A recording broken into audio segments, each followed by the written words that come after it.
Sarà che Treviso e provincia si collocano al primo posto per presenza di immigrati in Veneto e in Italia, sta di fatto che non poteva essere scelta location migliore per presentare il report sulla presenza di stranieri in regione. Una presenza che cresce a ritmo elevatissimo, sono oltre 500.000 gli immigrati residenti in Veneto e rappresentano più dell'8% della popolazione. Treviso e Vicenza superano le altre province con picchi del 19% a Pieve di Soligo e del 17% a Montecchio Maggiore. Anche Verona non scherza, rilevando un 10% di stranieri tra città e Interland.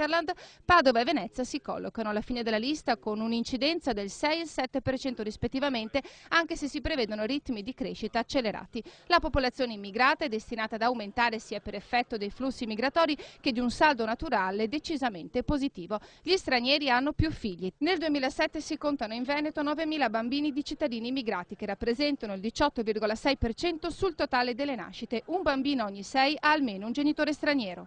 Mi pare che si parli di tra le 70 e 80 mila ragazzi che sono in età scolastica, per questo stiamo predisponendo, anzi oggi presenteremo una pubblicazione molto interessante e utile proprio in occasione di questa presentazione di questo rapporto, e poi annuncerò che è in corso di attuazione da parte di Veneto Lavoro un progetto pilota in tutte le province del Veneto, in tutti e due gli ordini sia delle scuole superiori e inferiori, per quanto riguarda anche questo fenomeno che riguarda i giovani. Se oggi abbiamo circa il 10% della popolazione presente che è di origine straniera, immigrata, poi adesso anche straniera ma non più immigrata, ma nata qui, ecco, in prospettiva le previsioni che si fanno, che l'Istat ha fatto ufficialmente nel 2008, indicano una crescita ulteriore significativa nei prossimi 20 anni della quota di immigrati.